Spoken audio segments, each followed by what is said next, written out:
सच्चिदानन्दरूपाय विश्वोपत्यादिहेतवे तापत्रय विनाशाय श्रीकृष्णाय वयं नमः। पुष्टिमार्गीय सर्वज्ञ करुणारसपूरिता श्रेष्ठफलप्रदाता च तस्मै श्रीगुरुवे नमः। जय श्री कृष्ण, राधे राधे। जय श्री वल्लभ प्रियजनों, दास का प्रणाम स्वीकार करें।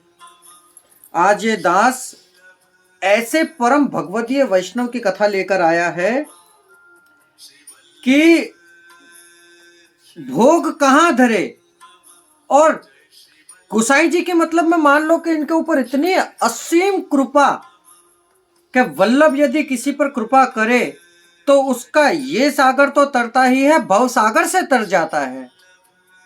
तो आज गोसाई जी के एक सेवक राजपूत की कथा लेकर ये दास आपके सामने आया है। कथा प्रारंभ करने से पहले दास आपसे निवेदन करना चाहेगा कि हमारे चैनल को लाइक करिए, कमेंट बॉक्स में राधे राधे, जय श्री कृष्ण, जय श्री वल्लभ करिए, और यदि आप हमारे चैनल पर नए हैं तो उसे सब्सक्राइब करके बेल आइकन बटन को दबा दीजिए, और ऐसे ही सुंदर कथाओं का रसपान करने के लिए हमारे चैनल को शेयर करिए, जिससे और प्रिय वृंद भी इसका लाभ ले सकें।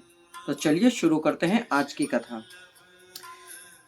कथा प्रारंभ करने से पहले इनके बारे में हम बताना चाहेंगे कि इनका भाव, ये तामस भक्त हैं जो राजपूत हैं।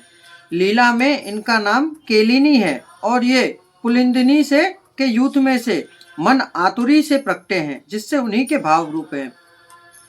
केलिनी एक सखी है जिसका नाम रामा है, जो ये राजपूत की स्त्री हुई है, और ये मही नदी के पास एक गांव है, वहां रहते हैं।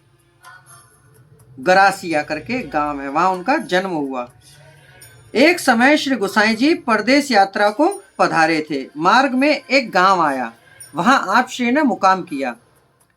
ये राजपूत गांव में राजा के महसूली करता था। महसूली का अर्थ है वसूली। आज की शुद्ध भाषा में हम आपको समझाएं, जैसे किसी को कोई आपने धन दे रखा हो तो उसे लेकर आना, इसे वसूली कहते हैं। कथा बहुत बड़ी है प्रियजनों, पर हम आपको सूक्ष्म में करके बताते हैं। तो जब वसूली करने के लिए जाता, उसको मार्ग में गोसाई जी के दर्शन हो गए। दर्शन हुए तो पूर्ण पुरुषोत्तम रूप में श्री गोसाई जी के दर्शन हुए, क्योंकि गोसाई जी वाहन में विराज रहे थे, वह कहीं पधार रहे थे। तब ये राजपूत श्री गोसाई जी के समक्ष आया और दंडवत करा और विनती करी कि प्रभु महाराजा धीराज करुणा निधान, मैं तो महान अपराधी हूँ, बहुत पापी हूँ, लोगों को सताकर उनसे महसूल ले लेता हूँ, जिससे विनती कर रहा हूँ कि मैं आपका गुलाम हूँ, आप कृपा करके मुझ पर अनुग्रह करें और मेरा अंगीकार करें, क्योंकि मैं तो दासों का दास हूँ, दासानुदास हूँ। तब श्री गोसाई जी ने आज्ञा करी कि तुम कोई गलत नहीं कर रहे हो, तुम जो दिया है वह ही ले रहे हो। तब उस राजपूत ने कही कि प्रभु आप कृपा कर मेरा अंगीकार करो और मुझे आप अपना सेवक करो। राजपूत ने खूब दीनता के साथ श्री गोसाई जी से विनती करी। तब श्री गोसाई जी ने इसे नाम निवेदन कराया। राजपूत ने साष्टांग दंडवत विनती करी और बोला, प्रभु एक ऐसा उपाय बताओ जिससे मेरा मन यहीं लगा रहे। तब श्री गोसाई जी ने कृपा कर एक लालजी का स्वरूप इसके मस्तक पर पधरा दिया और स्वयं के 2 चरणारविंद सफेद वस्त्र के ऊपर कुमकुम से छापकर धर दिए। ये बड़ी ही सुंदर तरह से सेवा करता। राजपूत ने गोसाई जी जब वहां से विजयी हुए तब खूब भेंट पधराई और 1 कोस दूर तक श्री गोसाई जी को विदा करने के लिए आया। गोसाई जी से विदा करते समय विनती करी कि प्रभु जैसे दर्शन आपने मुझे अभी दिए हैं ऐसे ही मुझे नित्य कृपा कर दर्शन देते रहना। श्री गोसाई जी वहां से कितने ही दिनों बाद गोकुल पधारे। एक दिन श्री गोसाई जी अपने दांत कुरेद रहे थे। उसमें एक जौ यानी कि जुआर का एक दाना आया। उस समय चाचा हरिवंश जी वहीं खड़े थे। उन्होंने श्री गोसाई जी से विनती करी कि प्रभु राजाधिराज ये क्या है। तब श्री गोसाई जी ने आज्ञा करी कि अमुक देश में एक राजपूत वैष्णव है, उसने जुआर का पोक जुआर का पोक यानी धानी, जिसे आप और हम इस समय पॉपकॉर्न इंग्लिश में कहते हैं, तो वो धरा है। तब ये बोला कि कैसा पोक धरा होगा प्रभु जिससे आपको इतना परिश्रम पड़ा।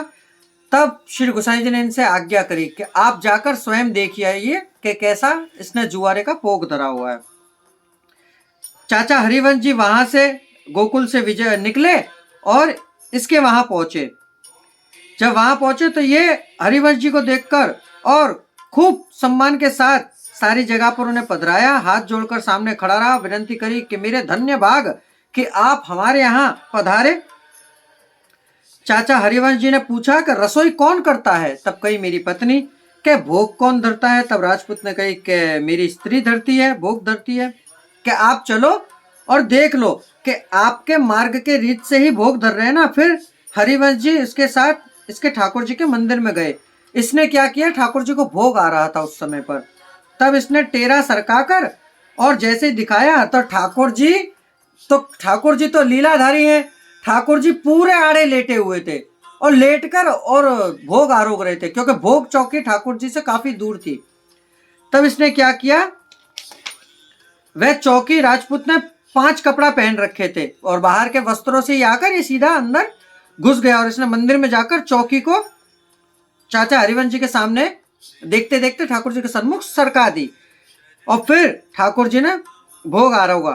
फिर इसके बाद समय अनुसार इसने भोग सराया।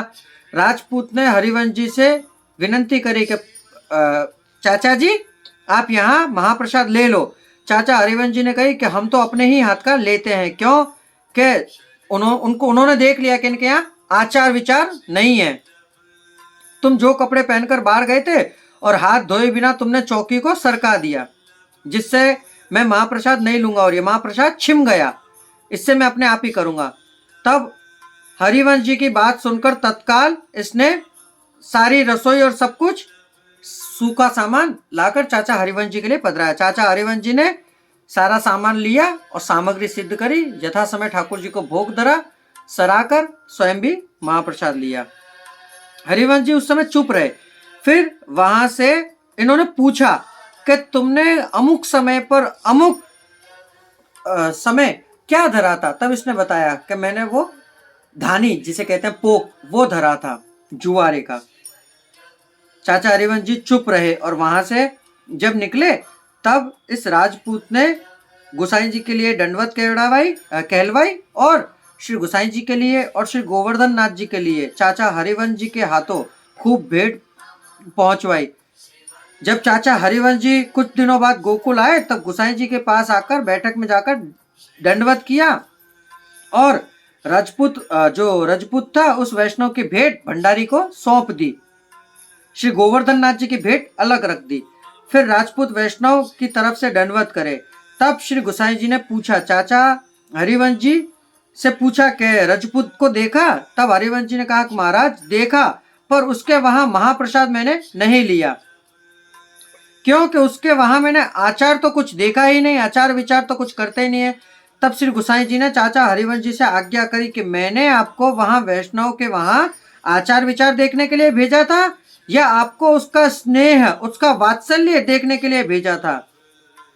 आप तो वैष्णव हो और वैष्णवों में प्रेम और प्रीति होना, मन की दीनता होना ये देखा जाता है। कृति का इसमें क्या काम है। इसमें भाव प्रकाश ये बताते हैं कि पुष्टि मार्ग में प्रभु जीव की कृति नहीं देखते हैं, क्योंकि प्रभु तो प्रेम के वशाभूत होते हैं, वशीभूत होते हैं। जहां स्नेह होता है वहीं प्रभु प्रत्यक्ष विराजते हैं। कृति का तो कोई प्रयोजन ही नहीं है पुष्टि मार्ग में, क्योंकि प्रेम में बल ही प्रभु ने जीवों के उद्धार के लिए कर रखा है। इसमें श्री गोसाई जी की विज्ञापति में आज्ञा करते हैं एक श्लोक, क्रियाना पूर्व जीवस्तु दूचितः कृतिश्रापि कीयति भावान्या सापेक्षो निज चरणादानावत भवेत। मतलब कि इसमें हृदय का भाव सर्वोपरि है। स्नेह के बिना कृति फलित नहीं होती है, जिससे वैष्णवों को दूसरे वैष्णव के प्रति ममता अवश्य होनी चाहिए। तो ये राजपूत श्री गोसाई जी के ऐसे कृपा पात्र भगवदीय वैष्णव निकले। तब चाचा हरिवंश जी ने गोसाई जी के सामने क्षमा याचना करी और दंडवत प्रणाम किया। तो ऐसे परम भगवदीय वैष्णव देखिए ठाकुर जी स्वयं कैसी लीला कर रहे हैं कि आड़े लेटकर भोग आरोग रहे हैं, पर कह नहीं रहे कि भाई तू आकर चौकी को सरका जा। तो ऐसी लीला देखकर किसका मन गदगद नहीं होगा प्रियजनों। हम तो ऐसी कथाओं का रसपान करके ही गदगद हो जाते हैं।